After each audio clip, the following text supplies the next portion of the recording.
This is BBC 7. Well, if you're scared of flying, the next 90 minutes are going to do nothing to allay those fears. And you can thank James Follett for that. Anything that can possibly go wrong, goes wrong for Flight 510.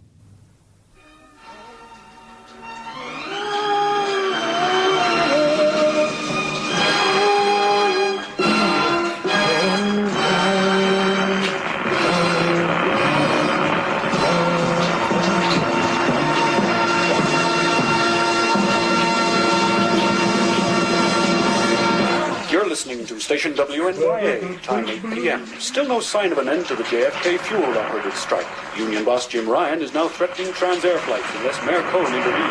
But it now seems certain that Jersey Mansion won't be drawn into the arena. Air temperature 47 and steady. It's a cold November night in New York, with Queens and Brooklyn getting their first snow flurry. So here's old Blue Eyes to warm us up.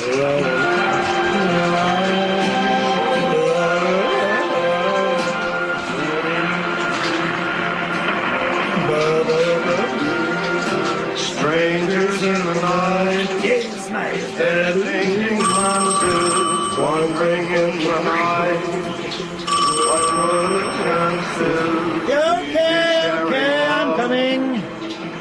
For the night. Everett? Captain Everett, this is the hotel switchboard. I have a call for you from Kennedy Airport. Hold it, I'm dripping. Captain, this is operations. Look, hold on a second, just got the shower.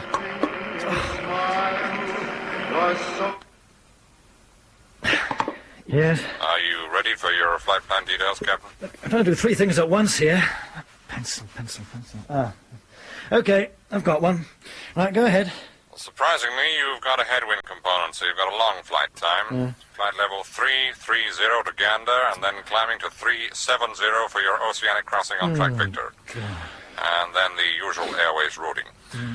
En route weather, not too good, Captain. Moderate to severe clear air turbulence for the first half of your oceanic, and a large area of thunderstorm cells from about 30 west. Charming. Terminal weather is not too good either. London, Heathrow, Gatwick and Manchester are all going in for a probability of thunderstorms with associated heavy rain. Winds gusting up to 35 knots. Prestwick's not much better either. Thanks a million. Pardon, Captain? Oh, nothing. What level are the tops of these thunderstorms at? 35,000. Great. You'll be above them if you get your oceanic clearance for flight level 370. And what are my chances of that? Well, I wouldn't like to place bets, Captain.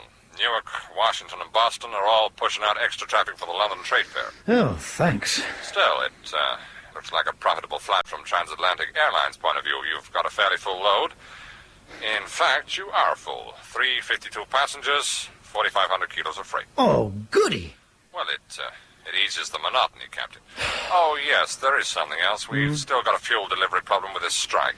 You heard the news? Yeah, there was something on the radio just now, but I missed it. I was in the shower. There seems to be lots of atmospheric disturbance about. I think that's local. I'll check it out. The problem is, Captain, that you're going to have to uplift JP4. Oh, hell. I'm sorry, Captain. There's no JP1 fuel being pumped into Kennedy. Look, Wide-cut gasoline is all we can get our hands on. Still, there is one consolation. A share out of what JP4 there is has been agreed on between all the airlines for tonight's flight, so you won't be getting much of the stuff. how much? Flight plan fuel, 68,000 kilos. Oh, for God's sake. 68 tons is over flight plan. You're fine for London with Manchester as your alternative. Now, look. If I'm going to have to feel my way along the curb among the thunderstorms on my track Victor, and have to contend with them on arrival, I would like at least another 30 or 40 minutes holding fuel. Sorry, Captain, but it's flight plan fuel or nothing. Okay. Now tell me the good news. I'm sorry? Well, surely you have some good news after all that. Severe, clear air turbulence, thunderstorms, and JP4 in my tanks. It is only a few squirts. Were you expecting good news, Captain? Oh, forget it. I'll see you in the operations office. Mary, will you please stop fussing? The air tickets, Ted. Are you sure you transferred them to that suit? Well, sure, I'm sure. Well, show me, otherwise I'll worry. Look, honey, passports, tickets, travel checks, hotel reservation, £100 in English money. Oh, let me look at the money, Ted. Well, what is this? Don't you believe me? Oh, I'd just like to see what it looks like now. Well, there it is, all in different colours. They don't have 10-shilling notes anymore.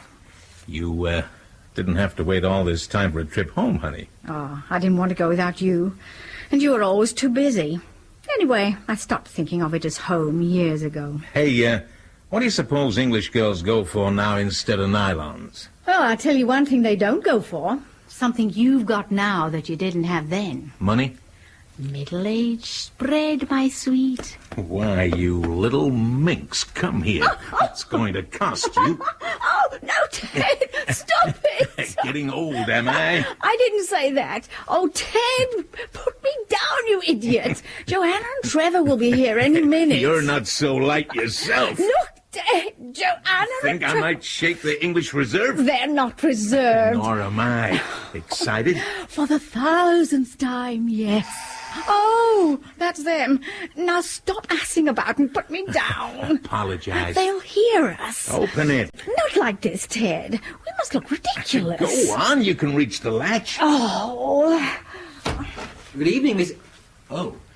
Are we interrupting something, Mr. Jackson? No, come in. Good evening, Joanna. Good evening, Mr. Jackson. Hello, Joanna, Trevor. All right, Ted. You've proved your point. Now put me down. Just proving something to Mary. Come in, you two. Thank you. To yourself, more like. Does he make a habit of that, Mrs. Jackson? Thank God, no. If you did, Mr. Jackson, I'd have to think about increasing your life insurance to protect your UK division. You'll be the one who need increased insurance if you didn't bring those exposition plans. Oh, you're not going to talk shop on the flight. 7 hours is not to be wasted, Mary. I've got everything. The plans, copies of the Ministry of Defence contracts for the Hotspur guidance system for your approval, and growth forecasts for the next 3 years. Don't worry, Mrs. Jackson. We'll plan your assault on Oxford Street and Bond Street. Well, if you people are ready, I'll give you a hand with your cases. We've got a taxi waiting. I tried to tell her if you're planning on buying a lot of clothes in I London... can't really believe I'm going back. But Trevor said you hadn't been home since you were married. 1947. I was a GI bride. Married the same week as Princess Elizabeth. Didn't you get terribly homesick? I've only been here a week and I can't wait to get back. I was ill with it the first year. Come on, you two. This is the era of women's lip. Grab a valise each.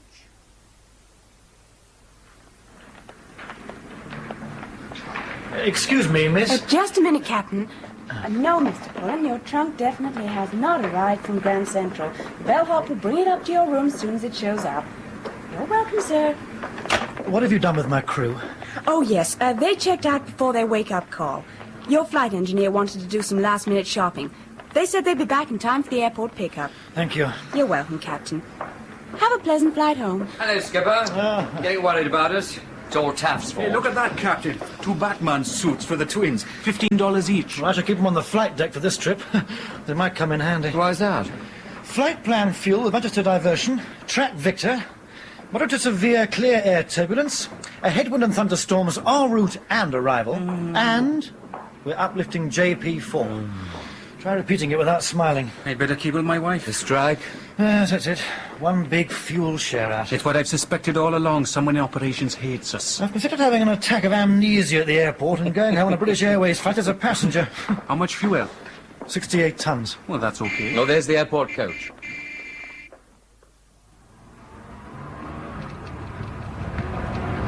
I know it's silly, but I suddenly feel nervous. What the hell are you worried about now? You've flown all over the States last But year. never over an ocean, Ted. I know how you feel, Mrs. Jackson. You're crazy. What's the difference between flying over land and over the sea? But the Atlantic is so wide.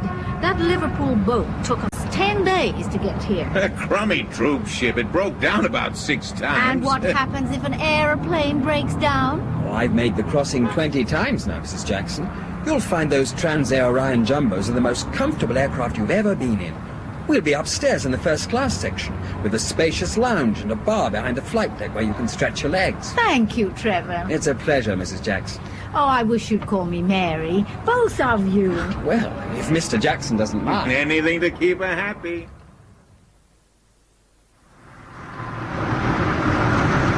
We've just passed 23rd Street. The cabin crew are now being accommodated at the Park Century. It saves Transair 50 cents a night per head. Yes, that sleazy dump on the right. Hey, look who we've got. Who?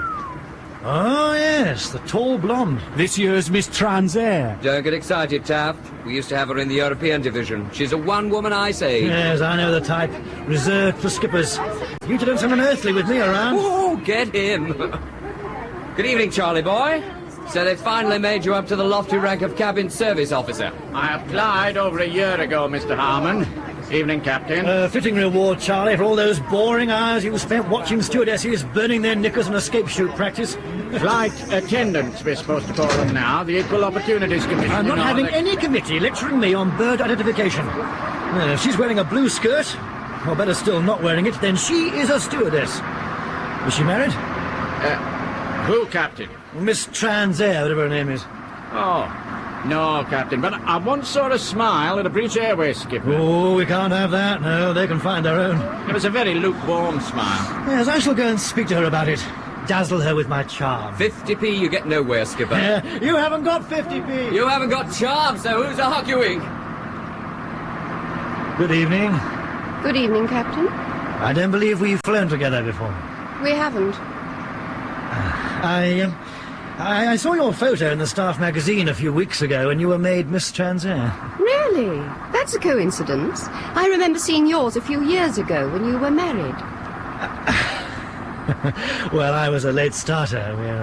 We're separated now. By 3,000 miles of ocean? By her solicitor and my solicitor. Yes. My first name is Stephen. I didn't catch yours. I didn't drop it. I'd like to know something about my cabin crew. Very well. I'm 27, hazel eyes, 5'10". My hobbies are pony trekking and skin diving. And if you'd read the rest of the print under my picture, you would have seen that I never mix my social life with my job.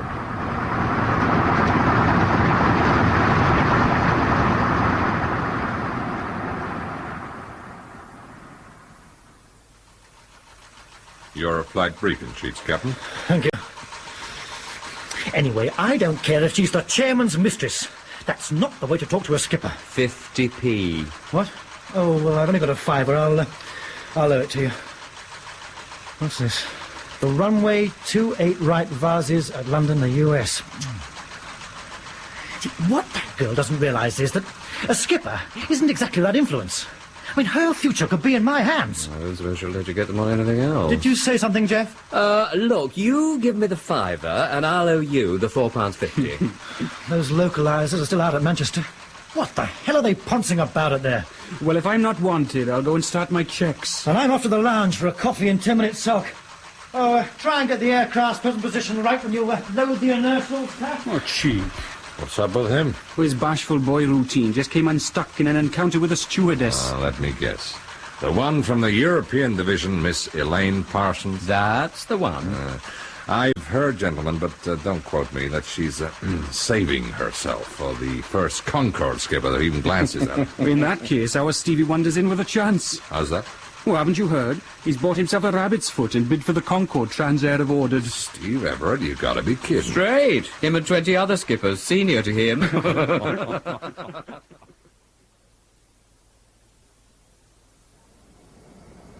Cabin pre-taxi check complete, Charlie. All galley and cabin service equipment secured, toilet doors closed, door areas clear. All passengers secure. First class cabin pre-taxi check completed, all passengers secure. Okay, thank you, ladies. We're getting behind. Clearance delivery, Jeff. Getting the clearance delivery. This is Transair 510, IFR to London with information Tango. Roger, Transair. This is Kennedy Clearance. Kennedy clears Transair 510, Sardi 1 with Hampton transition. Information Tango, squawk 2200, departure frequency 121.1. Roger, Kennedy clearance. Transair 510 is cleared to London on a Sardi 1 departure with a Hampton transition. Squawk 2200, departure frequency 121.1. Clearance delivery obtained, skipper. Control surfaces and spoilers. Control surfaces and spoilers checked. Inertials. Waypoints inserted and checked and nav mode selected. Brakes. Both checked. Normal selected. All secured aft, Captain. Chocks and ground equipment. Chocks and ground equipment away. OK, ground. Chocks away on the hour on schedule. Steward's report received. OK, ground. We're now ready for a pushback. Thank you, Captain. I'll show you the ground lock on the port side. Have a good trip. Isn't that the Grenadier who likes to shove us backwards at Mark 1? We're moving, Ted. You're going home, Mary? No, I'm leaving home. Where the hell did they find that ground engineer? Oh, if that's the ground lock, Sonny, hold your torch on it so we can all see it. Good lad. OK, Jeff, we're on our own. Taxi clearance, please. Kennedy Ground, this is Transair 510 requesting taxi. Roger, Transair 510. This is Kennedy Ground Control. You clear to the holding point at 31 left. Clear on the right, Skipper. Clear left. I'm going off radio, Jeff, to talk to the customers. Good evening, ladies and gentlemen. This is Captain Everett. We're now making our way down to the holding point and we'll be taking off shortly. We're making a left-hand turn immediately after takeoff and flying up the coast towards Boston. Those of you on the left should have a good view of the lights of Long Island, and those on the right will have a glimpse of Manhattan. 68%, please, staff. Flaps, slats. Flaps, slats selected to take off 20 degrees. Engine reversers. Engine reversers checked. Lights out. Radios. Radios tuned. Radios tuned and identified. Kennedy VOR number 2 selected and identified. 252 radial in the window. Kennedy Tower, this is Transair 510 requesting takeoff. Transair 510, monitor tower. Right. Roger, Transair 510. This is Kennedy Tower. You're cleared for takeoff.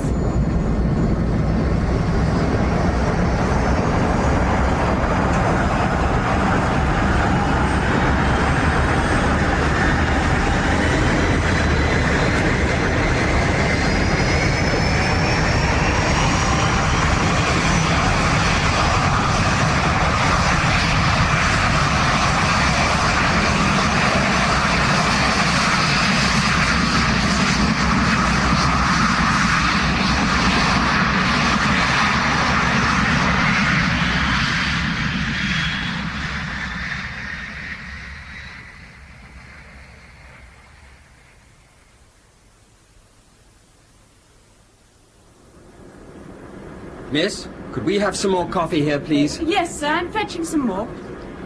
Oh, well, that was a better meal than last week. We'll have one evening in London when I'll take you all out of the best restaurant. Thank you, Ted.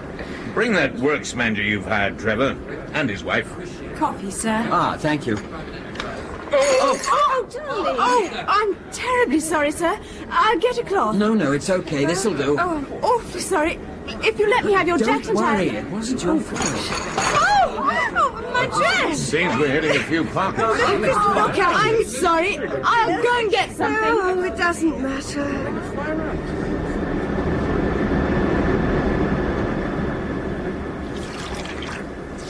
An accident? Coffee all over 2 in row 6. Oh, they were a bit vicious. Oops! Oh, I was praying for a smooth trip. It's the wrong time for me. A few more bumps like that and you'll hear the rattling noise from all the aspirins I've taken. I'm sorry to trouble you, ladies and gentlemen, but in view of this continuing turbulence, it would be advisable if you God, remained he's in put your the seats cabin for the time signs being up. and kept More your work for seatbelts us. fastened. girls, I'm managing. We just about got dinner cleared away, Charlie. I know, love. You should see what it's like below in the economy class. A shambles. Absolute shambles. Sorry to trouble you, Captain, but I was wondering how much longer this is going on for. I still haven't started the film. Don't let us stop you, Charlie. Well, it's no good me starting these old Mark 1 projectors with all this banging about. They'll only jam, and I'll break my neck trying to rethread them. So, oh dear. Sounds like a disaster in the bar. You know, I think he holds me personally responsible for this weather.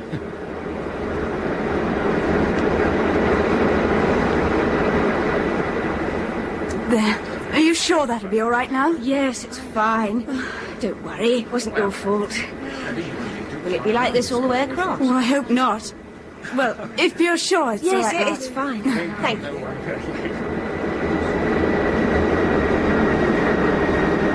Gander, this is Transair 510 requesting oceanic clearance for Belfast on track Victor. Flight level 370, Mark 82.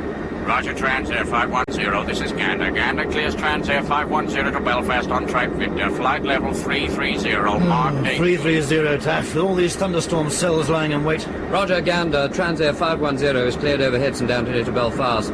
Track Victor is 330, Mark 82. Track Victor reads St Anthony 53 north, 50 west, 54 north, 40 west, 55 north, 30 west, 55 as well north, have 20 something west, to eat. 55 north, 10 west, Belfast. Could we have our meal trays now, please? Certainly, Captain. Roger, Transair 510. Return to domestic frequency.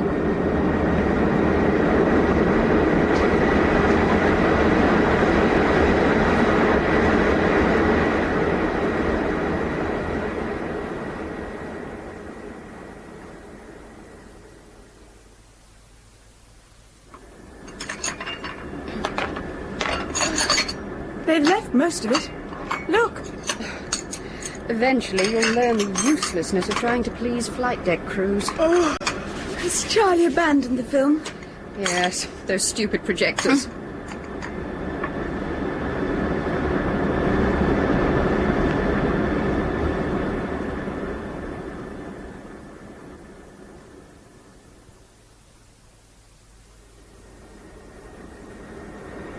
Trevor?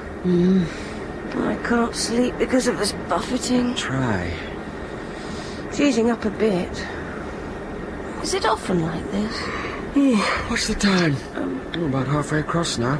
Clear air turbulence never lasts all the way, but this lot has gone on longer than usual. God, what a long slog. I'm beginning to understand the reasoning behind Concord. There you are. Let's calm down a bit. You see it doesn't last.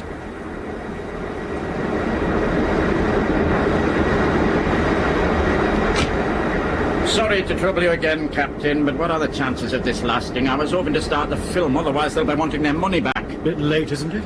Well, we've taken the best part of 600 quid for headsets and most of the passengers are awake. We'll be into some queuing in 30 minutes. I'll keep the cabin signs on. Ah, thank you, Captain. I'm not doing it for you, old son. We have to thread our way through that little lot. Look at the weather radar. Solid. Absolutely solid. Some coffee, Charlie, before we're into it.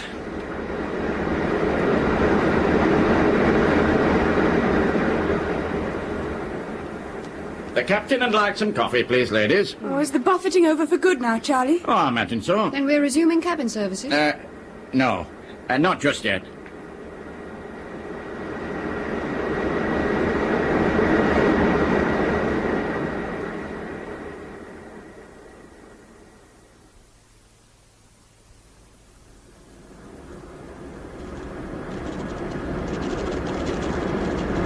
Roger, Transair 510. Your request for flight level 370, negative. Roger, Gander. This is Transair 510, maintaining flight level 330. Let's hope Shanwick are more obliging. Yeah, if we're able to call them through this interference is getting worse. We've got no HF communications. Your coffee, gentlemen. Oh, my God. What's the matter? I just saw sparks jumping off the windscreen wipers. St. Elmo's fire. We're running into an area of thunderstorms. Isn't it dangerous? Oh, that's nothing. You come up in 30 minutes, and then we'll show you something that'll really make your hair stand on end. Oh, no. I was about to tell her that the windows may have turned blue by then. No sense of humour, these girls. Have a listen on radio, Skipper. My eardrum's being blown out. Must be building up around every antenna. Captain, I'm getting some weird readings on the engine vibration meters for number 4. I thought it might be a harmonic set up by the pounding the wings were taking just now, but the meters are starting to creep up. It might be an idea to run a... I felt that. What the hell was that, Taff? Fire action, number 4 engine. Fire action, number 4 engine. Number 4 engine, HP fuel cock. Shut. Number 4 engine, fire control handle pulled. Number 4 engine, low pressure fuel cock checked. Shut. Stopwatch started. First shot. Fired. LP cock switch. Shut. HP fuel valves, both shut on affected side. Hydraulic shut-off cock, shut. 10 seconds. Immediate action completed and checked, Captain. Fire warning lights still on. Captain, the aft cabin is Hold it, Charlie, hold it. Sorry, sir. 20 seconds. Doesn't look as if it's going to work. 25. 26. 27. 28. Fire second shot. 29. 30. Number 4 handle turned anti-clockwise. Second shot fired. Warning light out. Reset and test fire warning system. Yes, Charlie? SSB. What happened, Captain? We had to douse a fire in number 4. Oh? Oh, that's what the passenger must have seen. The aft cabin steward has reported that some passengers are saying they saw a sudden sheet of flame from the right-hand outer engine. A secondary fire action drill completed from checklist, Captain. What do you suppose it was? A fan disc broke up, I expect. Don't look so worried, Charlie. We can soldier on quite happily on 3. Aren't we turning back, sir? No, we've passed our critical point, old son.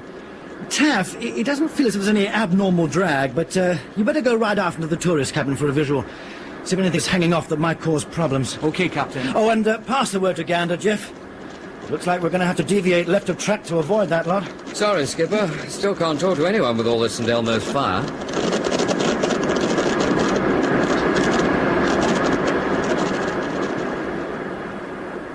Have you noticed that the engines sound quieter? We thought you were asleep. Mr. Jackson's well away. It's probably a slight change in pressure that's affecting your ears. Hold your nose and blow.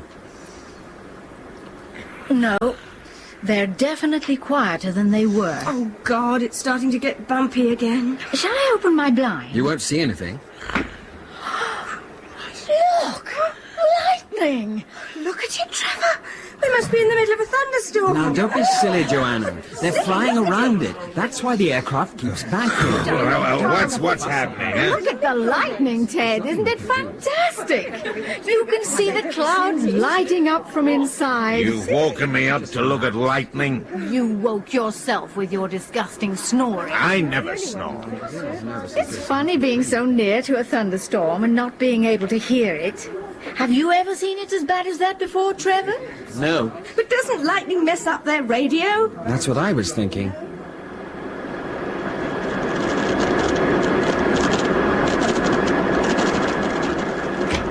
It was a fan disc, all right. It must have blasted turbine blades all over the place.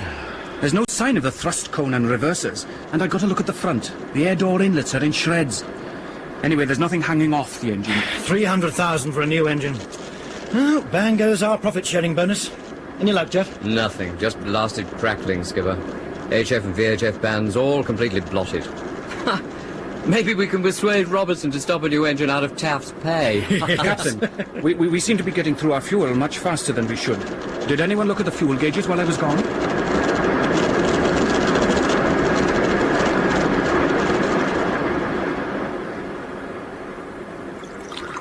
Swallow it all down. Oh, thank you. Give it 10 minutes. It always works for me. Oh, I never thought it could ever be like this. If it's any consolation, this is the worst trip I've known since I started flying. This is only my 5th flight.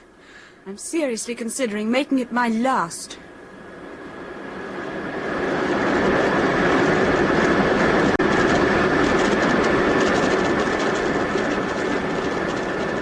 But you must have seen something, Taff. You must have been streaming off the wings to have lost that amount. It was some minutes after the engine breakup that I went aft. If the jettison chutes can dump 10 tons in 5 minutes, riddled wing tanks could easily lose that in half the time. How much flying time have we? Well, the totalizer shows... I said flying time. You're going to have to make some very fast and very accurate calculations. I can tell you now, about 70 minutes, but I'll have to double-check. According to the flight guide, our nearest ocean station vessel is the Arctic Vigil weather ship, 400 miles to the north. And we're 700 miles from Shannon. 60 minutes fuel, Captain. Thank you, Taff. I suppose that removes the burden of having to make a decision. We ditch by the Arctic Vigil. Distress calls on all frequencies, Jeff. 121.5, 2182, 8364, and domestic.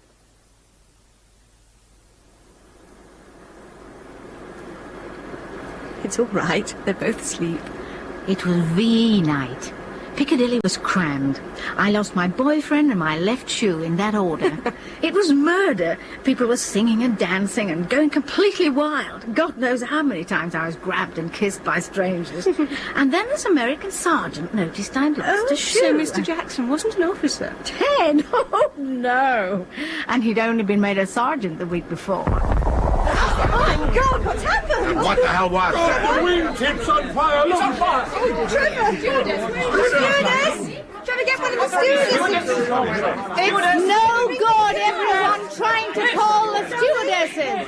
Sit down, Trevor, and you, Ted. Why the hell do we have to fly with this crummy outfit? We're gonna crash. Mary's right, sit down! Ladies and gentlemen, will you please remain in your seats? There is no cause for alarm. Captain Everett has everything under control.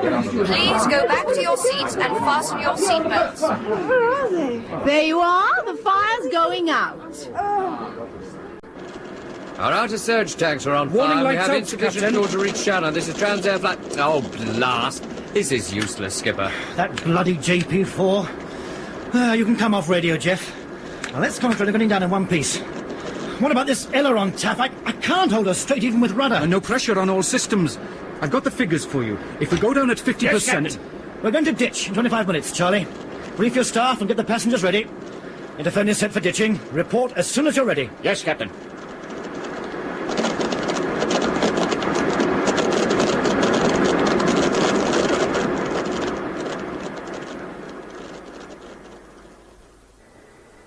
You're all absolutely clear about your duties. Good, good. Watch carefully for those able-bodied passengers who remain calm when the captain makes his announcement, and get them to help with the life rafts and to assist the elderly into their life jackets. Understood?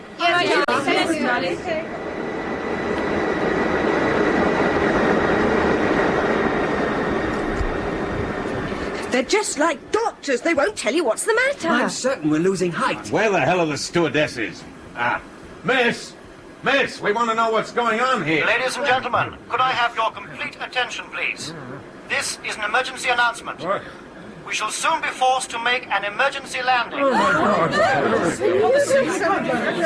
Please remove ties, collars, remove dentures, contact lenses, glasses, and high-heeled shoes. Put your chair back in the upright position and stow your table.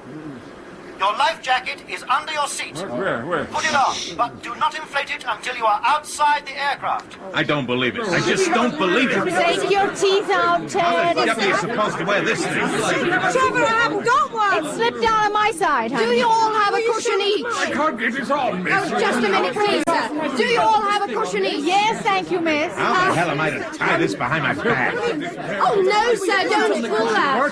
You were told not to inflate your life jacket. Oh, hell. I'm sorry. Would you like me to help while you give out the cushions? Oh, would you? Make sure that they're tied properly and that they don't pull that red knob. Right. Thank you. Sir, would you help with the life raft? Sure, what do I do? Well, I'll be back in a minute. Do you all have a cushion each? Are there any life? No, madam. No, madam. The tabs were passed around you. Yes, that's right. That's Captain right. Everett, ladies and gentlemen, we have full control of the aircraft and will be making a controlled landing in 20 minutes. We have plenty of life rafts, and we broadcast our position to rescue services. There you are. Please follow the instructions of the cabin crew at all times, and please study your safety instruction card. What card? Passengers who do not have a cushion, please hold up one hand. Why all this fuss about cushions? Where are these life rafts? Thank you. Just read your card, Mr. Jackson. Hey, Mary, what the hell are you playing at down there? I'm helping these people. Now be quiet. And take your teeth out. Attention, everyone. When the cabin signs are flashed and you hear the command, place, place the cushion on your lap and take up the placing position as shown on your safety instruction card. I haven't got a card. When the aircraft is stopped, unfasten your seat belts and leave quickly by the nearest exit. Leave your hand baggage. Can't do And that. remember not to inflate your life jacket until you are outside the aircraft. I can't even get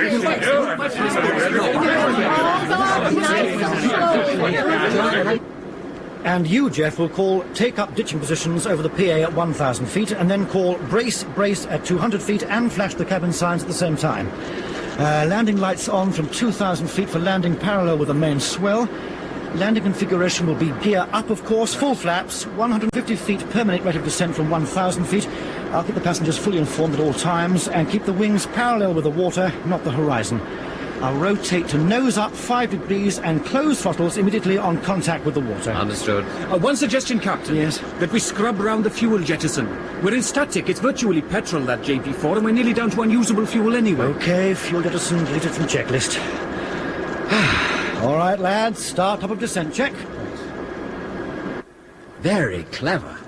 I often wondered what was behind these roof panels. Just pull that red toggle on the lanyard and the entire life raft pack will lower itself onto the floor. Okay. Is that it? No, just steady it. Can I give you a hand, miss? No, it's all right, sir. Thank you. We can manage. Please remain in your seat. Very well. We'll carry it to that overwing hatch there. It doesn't look as if it could hold 26 people.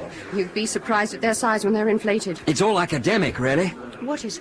I'll show you how to attach the inflation lines. All this. I mean, you can never practice a real ditching, can you? We could all be dead in half an hour. Ladies and gentlemen, we are now approaching 10,000 feet when we shall depressurize the aircraft. Try swallowing if you experience any discomfort in your ears.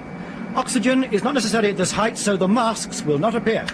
10,000. Right, depressurize, Taff. Depressurizing. Preparation for ditching check completed.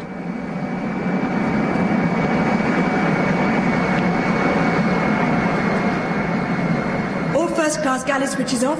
Emergency water containers filled, loose equipment stowed in toilets. 9,000 feet. All first-class life rafts in position, survival packs removed. Flaps, slats. Flaps, slats selected to take off 20 degrees. First class cabin survival beacons and first aid kits collected and secured. Aft cabin. All passengers secure. Cabin preparation complete. Forward galley. Everything stowed, Charlie. All services off. Steward's report. Cabin preparation complete, Captain. We've just passed 5,000 feet, ladies and gentlemen, and everything is going smoothly. Hold my hand, Ted. Sure, honey.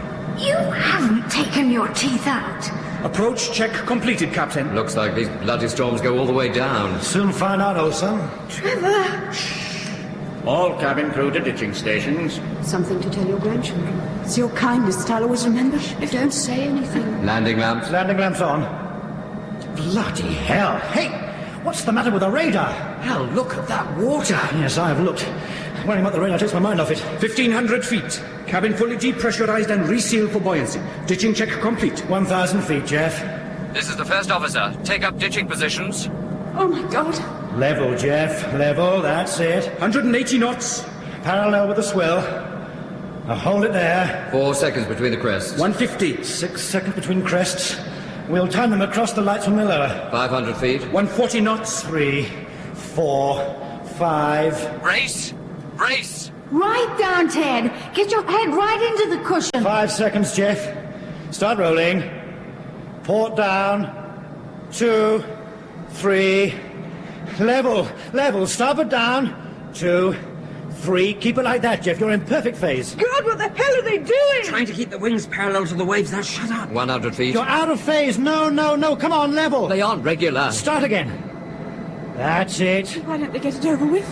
That's fine. Now keep it like that. Can't. I'm getting out of phase. Next crest. Steady. Steady.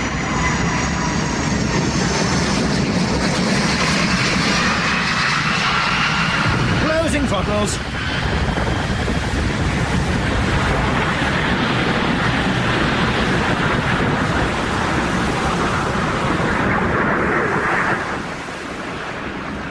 HP cocks shut. Hey, look at that. The impact must have torn the engines off. Charlie, Yes, Captain. we've lost the engines, which might give you extra time. But don't use the aft doors for evacuation. She's settling by the tail. If you could, sir, because it makes it much easier for everyone to get through. I'm not going to sit Will here. you please sit down and be quiet? Leave it, Ted. There won't be room in the raft. We need those documents, Mary. I said leave it. We can't launch the life raft if you crowd round the exits. Please sit down. It's going to sink. This thing is going to sink. Do not inflate your life jackets until you are outside the aircraft. Would you all please sit down? Not on the life raft, in your seats. Is this a raft? Yes, sir, that's a life raft pack. Will you all sit down and be quiet? You are in no immediate danger, but you will be unless you behave in an orderly fashion. That's right, sir. There are lights out on the wings. They're getting them out below. Why aren't we getting out? It's more difficult clearing the first-class cabin because we're higher. Now, will you please sit down? All of you. No! Please, I'm not ready. Please come away from the exit. The stewardess can't launch the raft if you don't give her room. Come on, Charlie. Will you sit in your Fine, seat? Captain. I came up because it sounded below like you needed more help. Oh, we'll manage. Sit You better get below again. Come on, get the kids out of You here. told her to inflate your life jackets till you're outside the aircraft. Have you seen my galley stewardess, Captain, Miss Caroline Moore? No. Has she launched her raft? Yes, but I don't know Oh, what she is. give her a hand with this one. Look, you hold the lanyard. You ready? First class. When you're ready, Captain, I'll count the rows out a few at a time.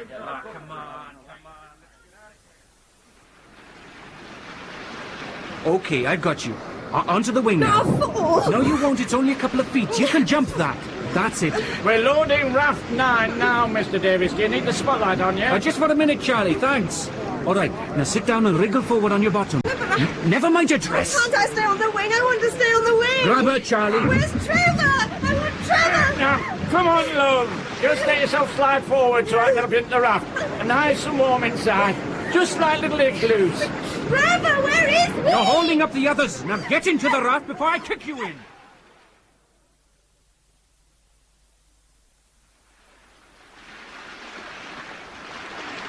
Captain, your raft number and number aboard. Raft 10 Charlie, with 12 aboard. I can take on more if anyone's overloaded.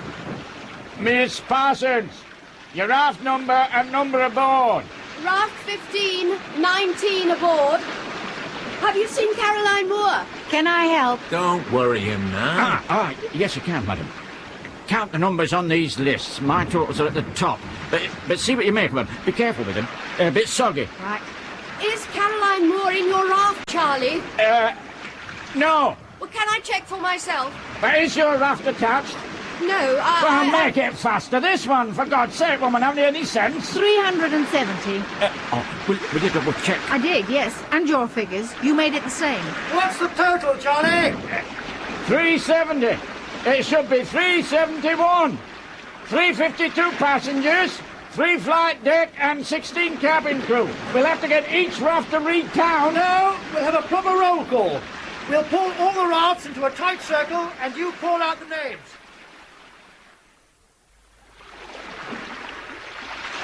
Steward, Michael Littleton. Here, commanding raft 5. Stewardess, Caroline Moore. Stewardess, Caroline Moore. Caroline Moore, please answer your name. First-class galley stewardess. A little brunette. Elaine Parsons is worried about her. Caroline Moore, missing, Captain. Captain, can we have a light over here, please? Raft 15. What's the matter? Stewardess commanding our raft just climbed onto the wing. Tall, blonde girl.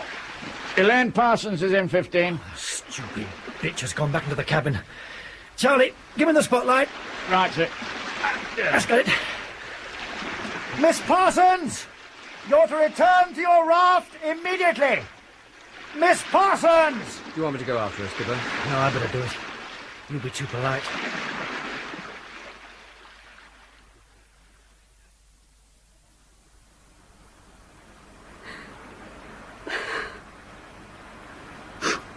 Miss Parsons! I'm up here, Captain.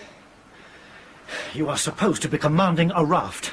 Then they'll just have to manage without me. I set the survival beacons and I made sure the passengers were all right. Have any idea what might have happened to her? This door was her station. Where the panic was. She'd got the door open. I remember her yelling at the passengers to get back.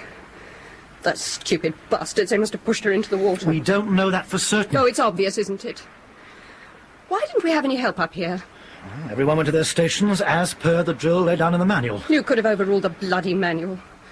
Charlie came up, you could have got him to help. Charlie had 300 passengers in economy class to worry about. Oh, come on, before this lot sinks under us. Well, it doesn't look as if it's going to. Any luck, Skipper? All we want now is Taff on board. We might even try a takeoff. No sign of her? No. Well, I've organised a rota for the beacon so they're not all on together. Save the batteries. Well, they last 48 hours. We'll be picked up long before they're exhausted. Just being on the safe side. Still a lot of lightning around the horizon, so it's possible the beacons won't be heard till it's cleared up. But you gave our position before we came down. Didn't you? You said over the PA that search and rescue had been notified. I said we had broadcast our position. But it's certain we weren't heard. Oh. Well, our HF and VHF was completely obliterated by the electrical atmospherics in the QNIMs. No, Shamwick have probably been having communication problems with all traffic. And it's just possible that they won't raise the alarm for another hour. Well, even so. It still won't take that long before we're found. SAI aircraft have only got to fly along our route. We are a long way north of track. Why?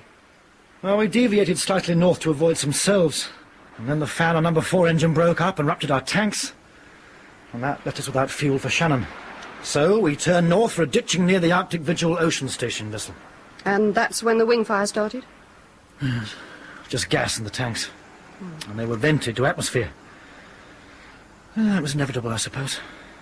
The point is that we're far enough off track to add another 500,000 square miles of the area that SAR aircraft will have to sweep before they find us.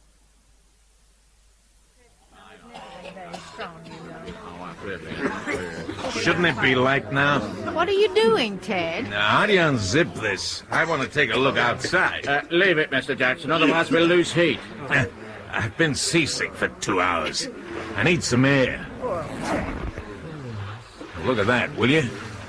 thick fog. Does anyone require more blankets? Oh, could I have another one, please? One here, please, Captain.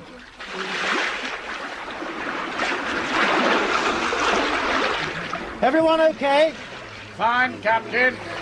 We've had some seasickness cases, but everyone's bearing up well. Shouldn't we have been picked up by now? Sometime today, Mr. Jackson. Captain, what are the chances of running the galley burners from the battery so I could make hot drinks? No. Why not? Because I say so. I could at least try. All right then, Miss Parsons. We'll go aboard and have a look, shall we? I think we'd better get one thing straight. You will not argue with me in front of passengers. I was thinking of their well-being, Captain. You may not have an aircraft now, but I've still got passengers. You mightn't have a job when this is over. I don't know what your priorities are, Captain, but mine are the passengers. In that case, you can move in here and help us to run things. What? Several passengers and other rafts have been taken ill. Now, Taff is at the moment checking the freight hold to see if this thing will stay afloat. And if it's safe, we're going to move them in here. So we shall need the batteries to run the lighting. Understand? I'm sorry. Just so long as we understand each other. Still nothing. I had the aerial poking out of the window. What are you doing with the portable radio? Listen.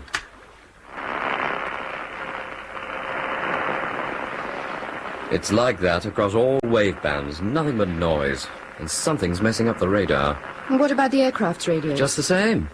We've got 10 survival beacons attached to the rafts, all squawking their heads off on 243 megahertz, and I can just about pick them up at 20 yards. It doesn't make sense. No electrical storm would cause that kind of interference unless we're right in the middle of one, which we're not. The only thing I can think of, and even that doesn't make sense, is that someone's operating an extremely powerful wideband jammer within a few miles of us. If the DF was working, we'd know for certain.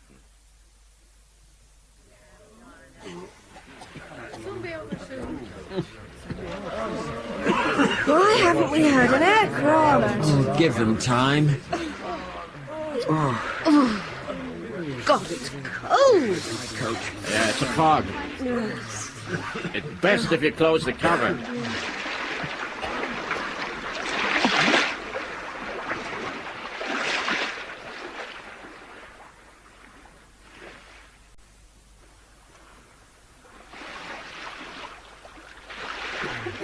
Odd how the swell has virtually gone. Okay, Taff. We'll start moving the sick into the aircraft. We'll keep them near the exits and have the 2 spare rafts standing by at all times. Hey, did you hear that? Sounded like engines. Flares! Where's the flare? Wait a minute. Shh. Jeff, did you hear that noise? Definitely diesels. Fire a flare, Taff. Right. Will everyone please keep quiet? Or whatever it was, it's gone. Oh, no. But they must have seen the flare. Okay, fire another. Right, Joel. There she is!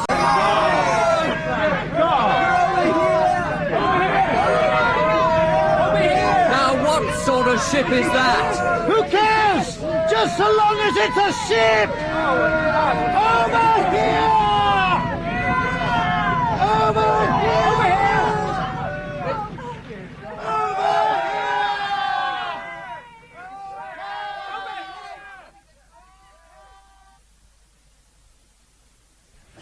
Six, 67, 68, and stand your good space. Otherwise I'll lose count. 69, 70. Anyone not counted twice or not counted? It was warmer in the life rafts. Why the hell are they keeping us on deck? Give them time, Mr. Jackson. 370, Captain. Thank you, Charlie. They're all in good shape, but there's 2 women beginning to feel the effect of this wind. How much longer do you reckon they're going to keep us stuck here? Well, if you know any Russian, you can ask this one coming down from the bridge. It looks like the captain. What do you make of those aerial arrays, Mr. Jackson? Good morning, ladies and gentlemen. Morning, sir. Welcome to my ship. Yeah. I am Captain Cameron. I presume the 4 rings means that you're the captain of the aircraft. Captain Stephen Everett of Transatlantic Airways. We'd like to thank you for picking us up, Captain. Most grateful. I am extremely sorry that you have been kept waiting, but my men have been busy arranging your quarters. We had to clear out our entire sea deck to make room for you. That is why we have so much deck cargo.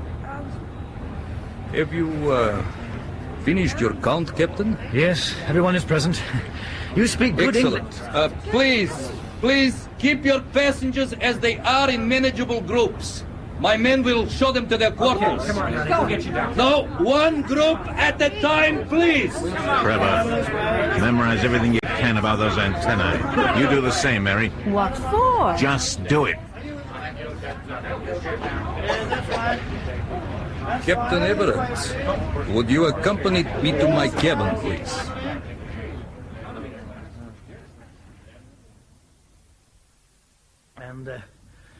And then the wing caught fire. Fumes from the damaged tank, I suppose. Anyway, we were gradually losing what control we had, so we had no choice but to ditch before we reached the weather ship. Ditch is a new word for me. And a new experience for me outside a simulator. These documents? That's load sheet and passenger list. Oh, that's the load sheet. What does PAX, PAX mean? That's passengers. Passengers. 352? Yes. 3 flight deck crew and 16 stewards and stewardesses. Yes. Which makes a total of 371. My men counted 370. They will have to count again. Well, a stewardess was lost after ditching. It's thought she was pushed out of the exit by panicking passengers. I see. You have a motorboat picking up debris. As soon as everything is cleared up, we will get underway. I'm surprised you bother. Life rafts are a navigation hazard, Captain. One could become entangled around the propeller. I see. I'd be grateful if your men would recover the flight deck voice recorder before we leave. There'll be an inquiry and the recorder will be That won't be possible. Why not? I am not prepared to risk my men There is in any no danger of an immediate sinking. God, it's remained afloat while you made up your mind whether or not to pick us up. It'll stay afloat for another hour. I picked you up immediately, Captain. Oh. Then it must have been the Marie Celeste we heard. Yes. Except I didn't know the Marie Celeste had diesel engines. Believe me, Captain, this ship is more of a reality than the Arctic Vigil, which left her station last week. She is now in Reykjavik. Then my ocean station vessel information was out of date. Either that or your story was not properly researched. What the hell are you suggesting? It is what my superiors are suggesting. They think that it's extremely odd that a transatlantic flight should be this far north. Look, I've told you, we were put on the most northerly route, track Victor. I deviated slightly north of track to avoid an area of thunderstorms, and then I flew due north after our fuel loss. Well, if you recover the voice recorder, you'll hear for your... Captain Everett, whatever it is that you're so anxious to prove to me does not matter. But the suspicions you have aroused most certainly do. No idea what you're talking about. This is a peaceful oceanographic survey ship, one of several operated by my country. But your country and the United States always seem to think that we have a military purpose. Oh, my superiors naturally have to suspect the worst first. That you were diverted specially to investigate the whereabouts... All the stupid things I've ever heard. Well, you're crazy. Do you honestly think that an airline, my airline, any airline, would risk nearly 400 people to take a look at a ship? What risk was there in diverting a few hundred kilometers north, Captain? You have the range. Isn't it so that the DC-10s, the 747s, and Orions can fly Los Angeles to London in one hop? Yes. Nearly 1/3 of the way around the world. Look, we took off from New York with flight plan fuel. Just enough for London with Manchester diversion. 68 tons of fuel, that's half our total capacity. We didn't have the fuel they're messing about. Look, it's all there on the load sheet. Fin tank fuel, wing tank fuel, taxi fuel. Well, add it up if you don't believe me. No airline fills their tanks to the brim if it's not necessary. There's no point in burning fuel to hum fuel about that won't be needed. It is not a question of me believing you, Captain. Mate, I don't know how you operate, but my government does not use scheduled flights for espionage. They have no control over us. Really, Captain? Yes. Well, that seems at odds with this information I've just received. Last year, your government purchased transatlantic airways. Yes, well, we were in financial trouble. Socialism to the rescue of capitalism, eh, Captain? Your government have also provided the cash for the Concorde you are taking delivery of next year. Am I correct? So what? So it would seem that your government have considerable influence over your company. There's no point in arguing with you. Despite all this talk of closer friendship these days, you still have all the old suspicions and prejudices. Not me, Captain. I am a scientist. But I can well understand the feelings of my superiors when I read you the names on your passenger list. You have an American on board, Edward Jackson, the head of international company involved in military electronics. Oh, for heaven's sake. Plus, Trevor Deacon, managing director of his British company, the sort of man who would know what to look for if this was a certain type of ship. I think you're mad. I think you're absolutely raving. Cautious, Captain Everett, which is more than I can say for you. You were the one who risked the life of your passengers, not me. I only hope that the failure of your mission will not lead to an inquiry. If you choose not to believe a word of what I've told you, that there's nothing I can do. But I'll tell you this much, Captain. As the skipper of an airliner, I was the one who was in charge. Not some commissar in an office thousands of miles away. Now, you may understand the English language, but there's one hell of a lot that you don't know about the English. The decision to pick you up was mine and mine alone. I was ordered not to. What? Well, I'm sorry, but... well, you didn't say. We will both be in trouble, Captain. In 20 hours, you will be transferred to a merchant ship and taken to Iceland. We've got this entire deck for ourselves, Captain. Now, I suggest that you, Mr. Davies, and Mr. Harmon have this cabin. Right. I'm spreading all the passengers and cabin crew between the remaining cabins and the main gallery, and the ship's crew are sending down mattresses. Fine. Will we be here long, do you think, sir? Main gallery? What's that? Well, some sort of hold, I think, sir. How many in there? Well, best part of 250. As soon as we've sorted ourselves out, I'll rig up a partition or something from spare blankets. But they'll freeze in a hold. Oh, but it's heated, Captain. A hold? Oh, yes. How long will we be on this ship, Captain? Oh, 20 hours, Charlie. Where are Mr. Harmon and Mr. Davies? Oh, they're helping with the passenger arrangements in the main gallery. Yes, well, it's pretty chaotic in there. I ought to be getting back. It'll be very long now.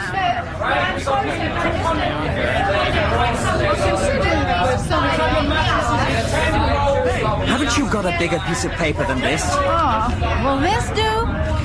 The first aerial, the one in front of the bridge, was a straightforward centimetric radar dish, right? Like this. About 6 feet in diameter. Did you get an idea of its waveguide dimension? Too far off. Did anyone? What's a waveguide? The second antenna array was the most interesting. Hey, it feels as if we're getting underway at last. The dish was pointing straight up. And my guess is that it's for satellite tracking, either communication or navigation. It seems as if the captain's in one hell of a hurry all of a sudden. What on earth was that? It felt as if we've hit something. Rammed is a better word.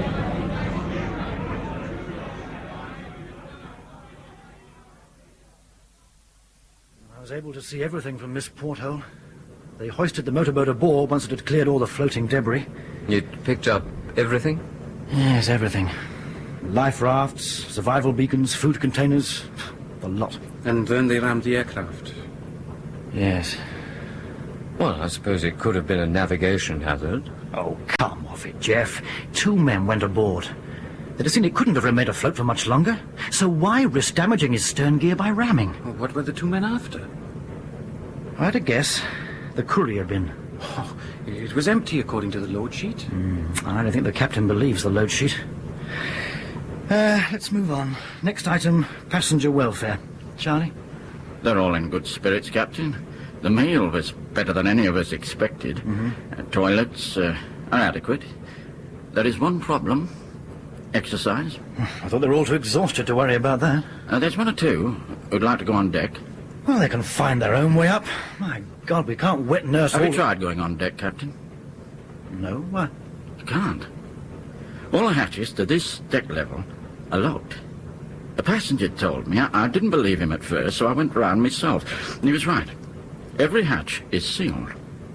They were only unlocked when the crew came through with the meal trolleys. Well, I suppose it's reasonable that they don't want hundreds of people wandering all over their ship. Was there any explanation from the members of crew, Charlie? They only appeared when the food was brought through. I spoke to them, but they didn't answer. Probably don't understand English. Either that, or they've been ordered not to speak. Or both. One thing has been worrying me since the ramming. Kamarov told me he'd been in touch with the RAF and had told them about the rescue. So? We've heard no search aircraft. Right. Now, it's possible they're still sweeping the ocean along Track Victor. And we couldn't transmit because static was blocking RHF. But that means if Kamarov is lying and he's told no one about it, search and rescue will think we've disappeared without trace.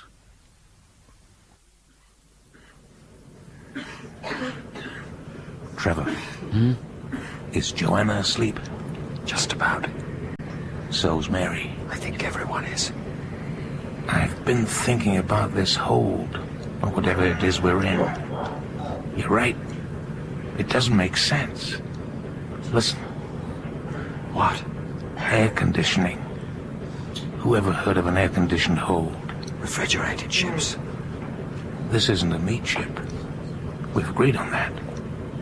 I'm beginning to think that you were right in the first place. Those antenna arrays.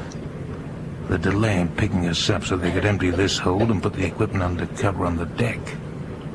It all adds up.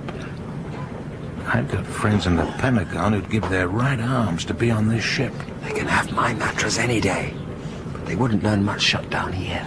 If we're being transferred to a ship at 10 tomorrow, we've less than 12 hours to find out as much as we can. If we're transferred. What do you mean? It's obvious. Put yourself in their position. Would you hand us over? Well, that's a crazy notion. Yes. I suppose it is. Just crossed my mind when you were talking.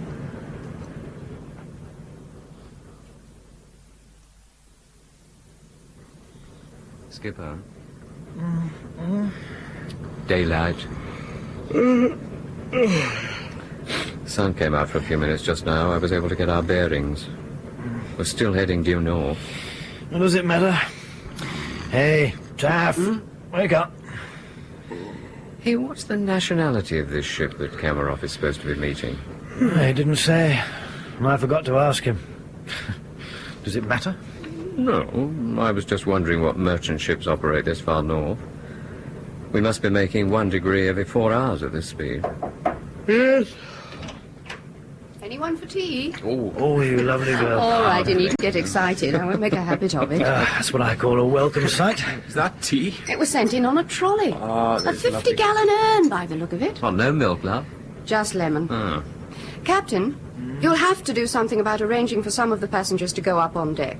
You've got a porthole in here, but it's becoming unbearably stuffy in the main gallery. Well, you tell me how I can get in touch with the captain, and I will ask him. I gave one of the men who brought the trolley through a letter addressed to the captain. From you. Oh, I said that you wanted to see him as soon as possible.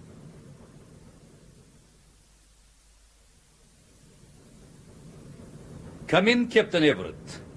You wish to see me? Yes, My surgeon tells me that your passengers are all well. Yes, I would The like... food is satisfactory? Yes, it's fine. My cook is in a great turmoil over the additional catering. Yes, I'm sure. Captain, it would be appreciated if you'd allow passengers on deck for some fresh air. No, Captain. Well, naturally, only a few at a time would... I said no, Captain. Why not? The surgeon has advised that they remain in the warm after their ordeal. They were warm and dry in the life rafts. They're insulated... The outside air temperature's 15 degrees below freezing. If I were to allow them up from below, they'd catch chills. Unlike you, Captain, I have their well-being at heart.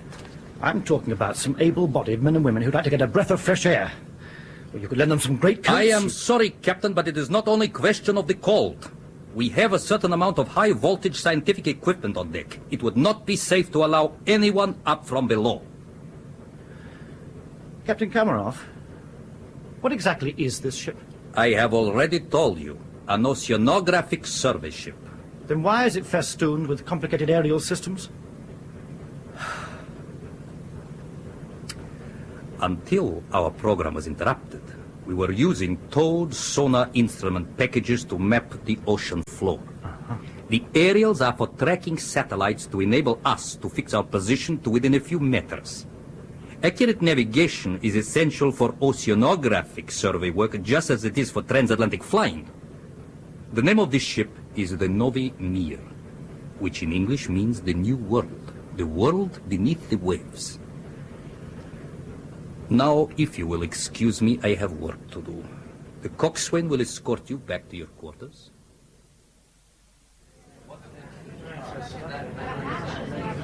Now, here's another one.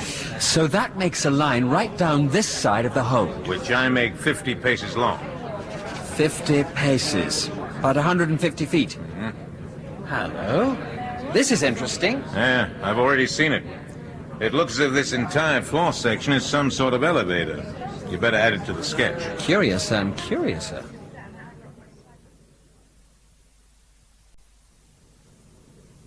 Hmm. 12 o'clock. So where's this ship? You can't move that pawn. You'll be putting yourself in check. I'll have your night, then. You definitely said 10 o'clock. Definitely. Your move. Why didn't you ask him what the ship was? He's not the friendliest of souls. Hmm? You said he was quite reasonable. Well, he's not. Your move, old son. Right. It's not locked. Could, we have a word with you, please, Captain? Sure. If it's about the non-appearance of the promised ship, I know no more than you. Do you, trust Kamarov? Well, I don't particularly like him, but I see no reason why I shouldn't trust him. He, told you 10 o'clock. So, something's gone wrong. It happens. Trevor here and I have been discussing what this ship is. At first, we thought it was one of the spy ships the Soviets maintain in the North Atlantic to monitor naval signals traffic. But we've changed our minds. Then what is it? Miss Parsons told us that you were unable to radio your aircraft's position and predicament both before and after the ditching. Is that correct? Yes, there was a great deal of interference. Static. It's blanked out our radios. Across all wave bands. The survival beacons and even your radar was affected, right? Yes. It all figures, Captain. What does? We've made a sketch from memory of the aerial arrays on this ship. You remember that one? Vaguely. It's a radar antenna. And this one? I don't think so. It looks very much like a directional jammer. Extremely powerful, we think. Powerful enough to jam all your communication systems. But the most interesting of all is this array aft of the bridge. It looks very much like part of a missile guidance system. These dipoles and elements are dummies to disguise its... Come off it. All this is pure guesswork. Educated guesswork, Captain. My companies make such systems. Oh, for God's sake. Well, even if this ship is what you think it is, which I doubt, why the hell would it want to jam Simple. Because it didn't want its presence discovered. If you managed to get a signal out, the captain would have had military aircraft buzzing around his ears before he had a chance to get clear. He was none too happy about picking us up, remember? It must have been quite an embarrassment having us drop in on his lonely spot of ocean. Yes, that's true. No, the whole thing's too ridiculous to even... You've heard of the cruise missile, Captain. It's the one thing that's threatening to wreck the latest SALT talks because no one can agree on its limitation. The cruise missile makes conventional intercontinental rockets obsolete. It's a small terrain-hugging delivery system that flies at a height of 50 feet, which makes it impossible to detect. Anti-missile systems are useless against it. It's small because, unlike rockets, it's air-breathing. It doesn't have to carry such a heavy fuel load. Nor do they need underground silos. They're small enough to be launched from a ship. The Soviets don't have the lead we have with the Poseidon. Therefore, a shipborne cruise missile would suit their boat nicely. So this is a cruise missile carrier, so what? So it's a safe bet that we're not going to be handed over. It's also a safe bet that the captain has been ordered not to report This is the era of détente. It's also the era of a massive Soviet arms buildup. Can I ask something? The captain has kept us locked up down here. What have we seen that can't be seen from an aircraft that could worry his bosses? We've seen things close, too. Close enough to recognize the dummy parts of those aerial systems. It's certain. Our friends are not going to let news of their latest hardware out. Not until it's operational and can be used as a bargaining chip in the next round of salt. All right. Now, supposing you're right, there's nothing we can do about it. Why not? There's nearly 400 of us. And supposing you're wrong? We're not wrong. If you want proof, come along to the main gallery. You can see the marks on the floor where computers stood until quite recently. How do you know there were computers? The entire gallery is heated and air-conditioned. Only computers and people need such an environment. I don't know. Well, I suppose I can't stop you, but supposing you are wrong. Then we can always apologize afterwards. If we're right and do nothing, there won't be an afterwards. It's as simple as that. I suppose I could have it out with Kamarov and... You might alert him. At the moment, we have the advantage of surprise. And his crew have the advantage of guns. Either you're with us or against us, Captain. By doing nothing, you're risking the lives of 370 people. We'll give you 15 minutes to talk it over with your colleagues.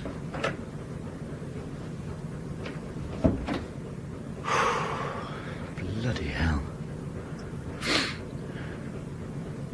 And what are you two staring at? I think they're right. Crazy, but right. You haven't had much to say for yourself, Taff? No, it's your decision, Captain. Oh, no. If a decision's going to be made, then it's going to be all three of us together. I'm not carrying this one alone. No way. On one condition. No one gets hurt. That's our intention. But there's no guarantee. There is one small problem. Elaine Parsons might not agree. Won't she take orders from you? Oh, not that one. Anyway, I have no right to give orders. All we can do is ask her. Okay, then. Let's have her in and ask her. Never. Never, never, never. Well, at least give us a reason. I don't have to. Okay, we'll ask the passengers. Most of them are in favor.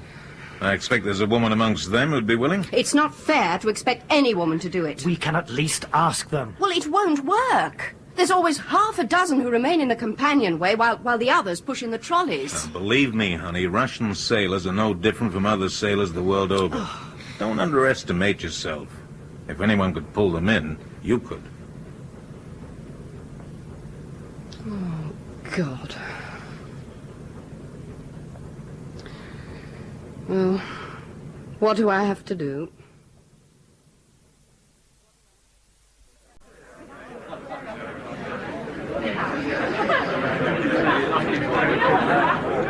Quiet, everyone, please! Trolleys at the end of the companionway. Stand by! Oh, will you leave me alone? I was adjusting your bunny tail. I'll adjust something of yours in a minute, with my knee. Show us your equity card. Oh, shut up. Everyone start singing. Now!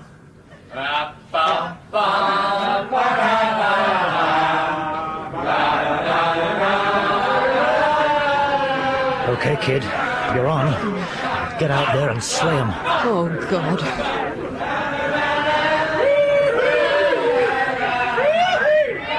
Nobody moves until I give the signal. 6 of them, and 4 outside. Oh, come on, sweetheart. Put everything you've got into it. They're interested. It's working. Come on, lads. You can't see her from there. Here they come. Now!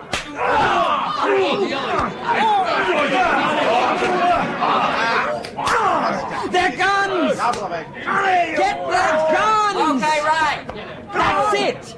Good. Now tie them up. Captain Everett! Yes? There's less guns than we thought. You'll have to manage with one for your engine room squad. Right! We're going to need at least 2 on the bridge.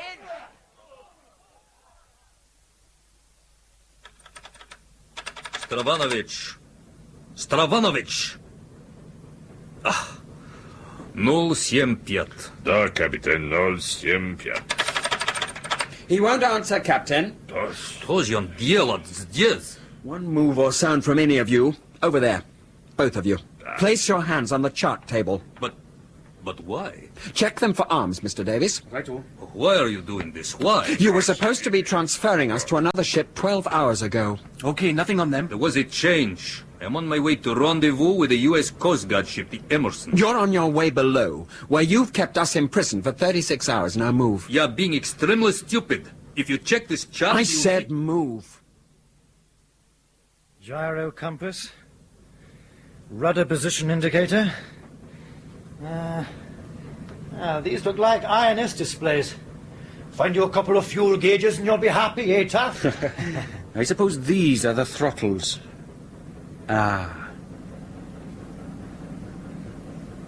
Looks like we're in business. Jeff, leave that communication equipment alone. We'll do as Jackson suggests and maintain radio silence until we're a day steaming from this area. We don't want Russian warships getting a fix on us. Oh, it'll take me a day to figure this lot out anyway. What do you make of this chart, Captain? Look, there's an English name marked in pencil. Emerson. See? The only English name I'm interested in on that chart, old son, is Boston. Let's have a course and 95% power.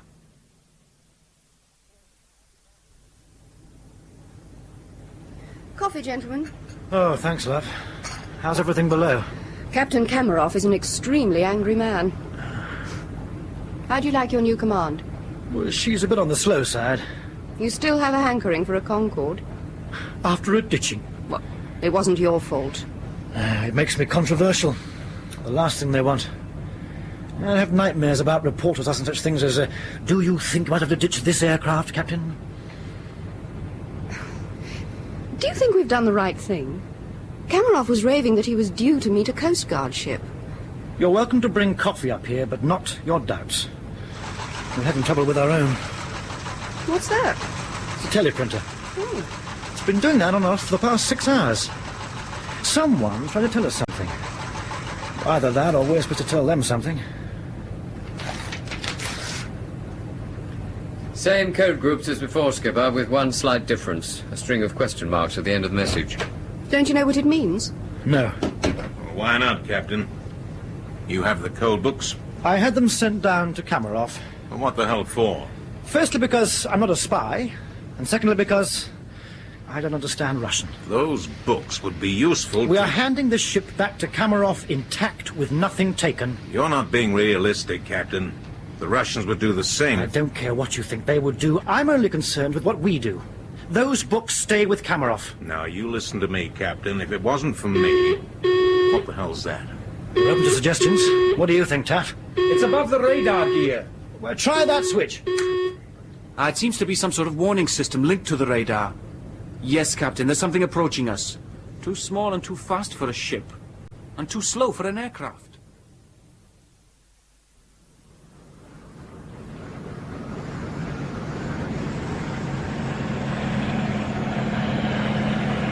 What is it, Captain?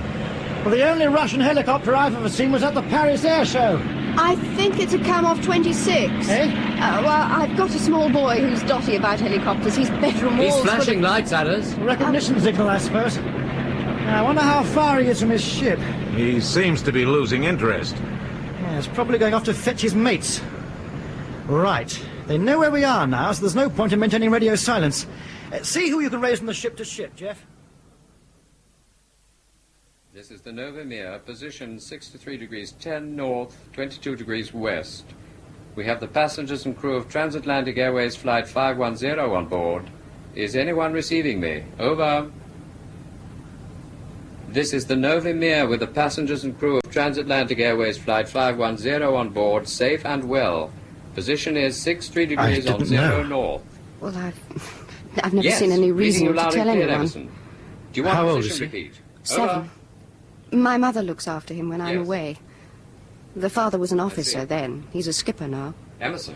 Does he know? Oh, yes. But he didn't want to. Anyway, it doesn't matter now. It was a long time ago.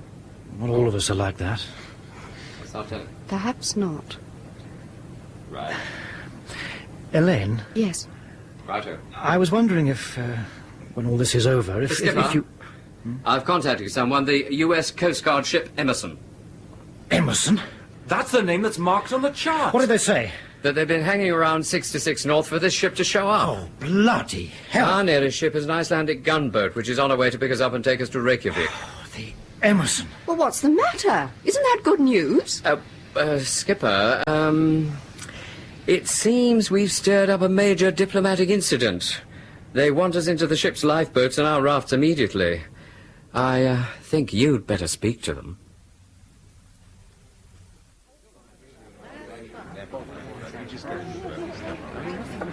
That's enough in that boat, Charlie. Okay, lower away. All life rafts inflated and launched, Captain. Okay, Taff. Start loading your passengers. Mr. Jackson, I'll have that envelope, please.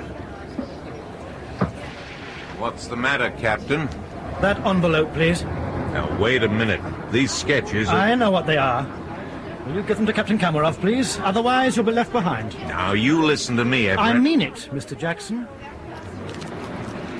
Here. Thank you, Mr. Jackson. Are you ready, Skipper? You better have these guns back, Captain. I'm sorry about what's happened. I have lost count of the times you've said that. No amount of apologies will change what has happened. But if only you had said something. I did. You chose not to believe me. You didn't tell me. I was not given the chance. What will happen to you? I don't know. What about you? We're waiting, Skipper. Well, goodbye, Captain.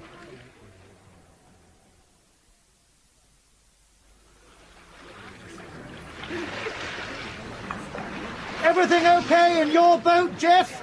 Fine, thanks, Skipper. How long before we're picked up? 2 hours. I can't see our ship anymore. She's altered course. That's her. Right over on the horizon. I can hear jets. There they are. 2 fighter bombers. Aren't they on the wrong course to spot us? Well, they're Aleutians. They're not turning. Doesn't look as if they've seen us. They've seen the ship, though. They're diving on it. Air-to-ground rockets. Why? Mr. Jackson knows, don't you, Mr. Jackson? I never thought that... Oh, you never thought. But it's crazy they should do that. Kamarov told them on the radio that we'd handed the ship back. And how did they know we weren't holding automatic to his head at the time? Oh, God, look at it burning. They're murderers, nothing but... Are they, Mr. Jackson? Are you sure they're not following your philosophy? Act first to be certain. And if we're wrong, we can always apologize afterwards. Except this time, there's no one left to apologize to. Kamarov said that he told you he was heading for the Emerson. Where would you draw the line, Captain, between trusting a stranger and being just plain gullible? No, I don't know. I don't know.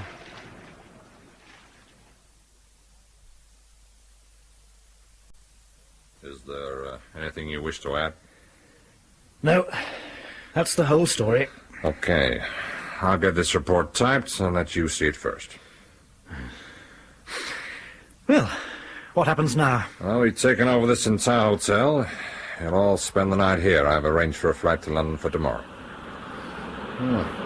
Sounds like another load of journalists flying in. Reykjavik's now crawling with them. Still, you should have a quiet night. The Icelandic authorities have been very helpful. This hotel is under tight security. It was good of you to come out. I was sent. Can you send a cable to head office for me? To Smithers. Sure. What do you want me to say? That I'm resigning. Well, wouldn't you like to think about it before I'd like to get my oar in first. Okay. I'll send it in the morning. Smithers won't wait till morning to get shot of me. Yeah, well, you get yourself a good night's sleep first, huh?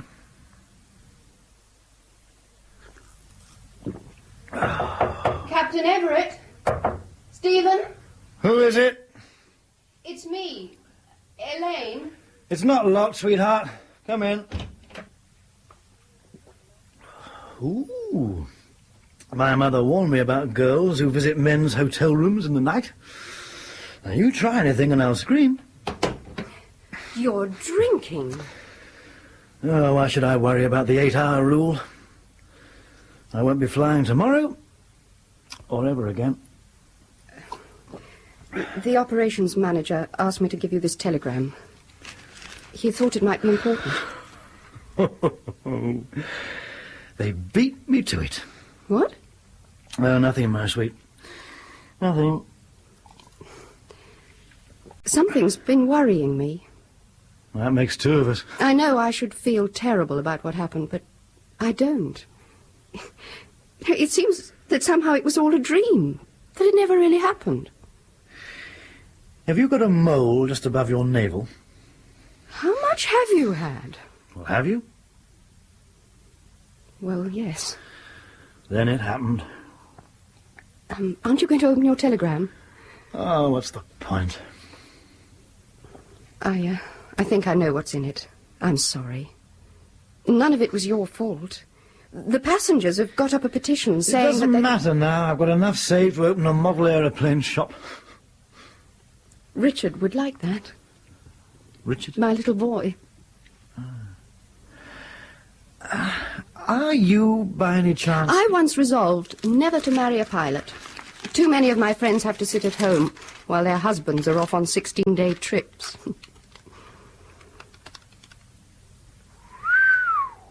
I don't believe it. Show me. Subject to findings of inquiry into loss of TA 510, you will be required to commence Concorde training upon your return. Smithers. What's the matter? I don't believe it. Isn't that what you wanted? Well, I don't know now, not after what you just said about not marrying a pilot. Well, look, Steve, you're not going to be away for 16 days at a time skippering a Concorde, are you? In Jumbo by James Follett, Captain Everett was played by Nigel Lambert, Elaine by Eva Haddon, Harmon by Leslie Heritage and Charlie by Hayden Jones. The stewardess was Deborah Page, Ted, Alan Tilvan, Mary, Jean England and Trevor, John Levitt, with Rosalind Adams as Joanna, Trader Faulkner as Komarov and Clifford Norgate as the operations manager. Jumbo was directed by Graham Gould and was first broadcast as a Saturday night theatre presentation in March 1976. I'm just me, and you're just you. But somehow, that's everything we need.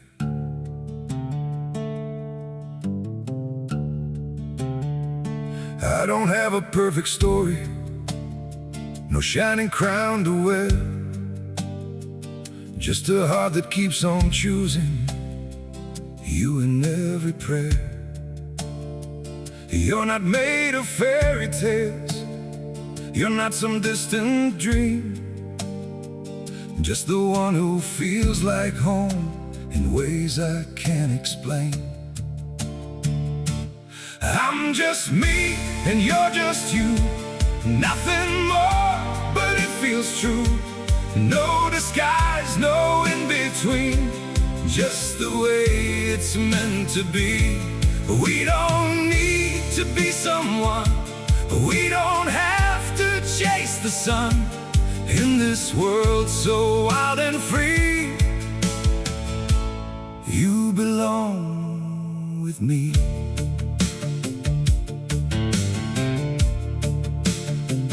We're not written like a story people talk about for years, but in every quiet moment, you're the one I feel so near. I'm just me and you're just you, nothing more, but it feels true. No disguise, no in between, just the way it's meant to be. We don't need to be someone, we don't have to chase the sun. In this world so wild and free, with me. Maybe we're not perfect, maybe we don't shine, but if you stay beside me, then everything is right. I'm just me and you're just you, still somehow we make it through. Every road and every sea leads you back to me. We don't need the stars above, we already have enough. Simple hearts, one destiny. You're the one for me.